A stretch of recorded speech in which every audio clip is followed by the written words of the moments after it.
Bonjour à tous, aujourd'hui on va vous présenter le cours de latin. Et la première question qu'on va se poser dans cette présentation, c'est à quoi servira l'étude du latin en secondaire à vous ou à vos enfants. Les atouts du latin, premièrement c'est un enrichissement du vocabulaire français et au passage de l'orthographe. De plus, ça va vous apporter une meilleure analyse grammaticale du français. Et ça va vous permettre d'enrichir aussi votre culture personnelle avec la civilisation romaine. Ainsi, ça va vous apporter une rigueur de travail dont vous allez devoir faire preuve pour étudier le latin, que vous pourrez aussi apporter dans d'autres matières en secondaire comme les maths, les sciences, etc.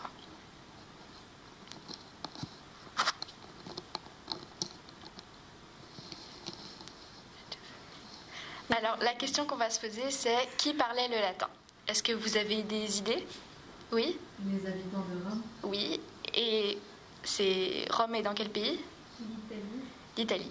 Et maintenant, c'est quoi l'empire qui comporte les Romains et l'Italie? L'Empire romain. Oui, l'Empire romain. Alors, il faut savoir que l'Empire romain, à l'Antiquité, a conquis beaucoup de pays. Est-ce que vous pouvez m'en citer? Oui? La Belgique. Oui? La France. L'Espagne. Oui, l'Espagne, l'Allemagne, quelques pays de l'Afrique du Nord.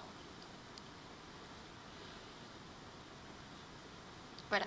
Alors, on a la carte de l'Empire romain. Alors, ici, on peut constater le berceau de l'Empire romain, qui est Rome, qui se trouve en Italie.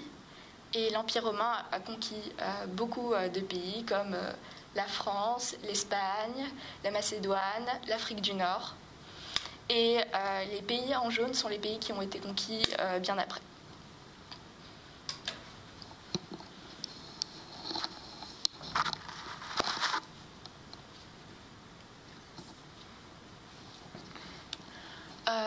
Nous allons voir maintenant quelles sont les langues apparentées au latin. Donc on les nomme les langues romaines. Est-ce que vous avez des idées quelles langues sont apparues avec le latin? Oui. Le français. Oui, le français. L'espagnol. L'espagnol, effectivement. L'italien. Oui, l'italien. Oui. Le roumain. Le roumain. Le portugais. Oui, et le portugais. Donc on va voir un petit exercice avec des dérivés du latin mater. En italien, ça a donné madre. En espagnol, madre aussi. En portugais, mae. Et en roumain, mama. Est-ce que vous savez ce que ça veut dire en français? Oui. Maman. Oui, c'est maman. Et vous avez des idées de dérivés qu'il y a eu avec mater en français? Maternelle. Oui, maternelle. Et maternité aussi.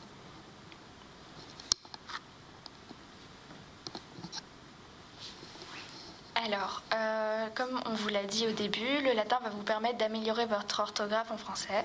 Donc, on va faire un petit exercice de vocabulaire. Alors, le premier mot, c'est la faim, donc quand on a envie de manger, avec AM. Et on peut constater qu'en latin, on écrit famem avec un A et un M aussi. Ensuite, on a la fin, donc la fin d'une histoire ou d'un film qui s'écrit avec IN. Et on retrouve le mot latin finem avec un I et un N aussi. Donc ensuite, avec la liste des mots latins que je vous propose, est-ce que vous pouvez m'aider à retrouver les mots de l'exercice? Donc par exemple, le corps avec OR.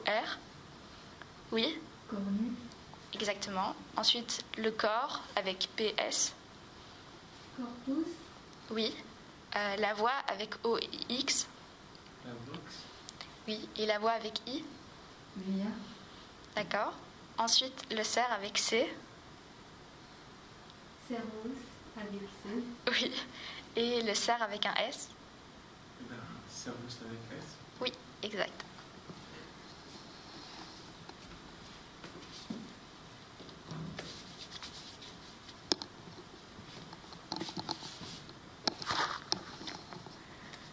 Donc, durant ces 2 années à l'Athénée Robert Cato, on va nous fournir des manuels qui seront le Prosper et le Félix. Donc, en première secondaire, on aura le Prosper et ensuite, ce sera le Félix. Donc, le rythme du travail. Donc, le cours de latin demandera un travail quotidien d'environ de 15 à 20 minutes et une interrogation sera imposée toutes les semaines. Donc, les séquences des manuels seront divisées en 5 grandes parties. La première, c'est la traduction d'un extrait d'un texte latin. Ensuite, il y a l'étymologie qui va améliorer notre enrichissement du vocabulaire français grâce à des exercices. Il y a aussi la grammaire qui va nous faire découvrir de nouveaux points. Il y a aussi les exercices qui vont appliquer ces points de grammaire. Et pour finir, il y aura la civilisation qui va nous faire découvrir le sujet de chaque séquence. On a par exemple la naissance de Rome, les jeux, l'esclavage, les dieux, les termes, les enfers et les périodes politiques de Rome. Je vous remercie de nous avoir écoutés.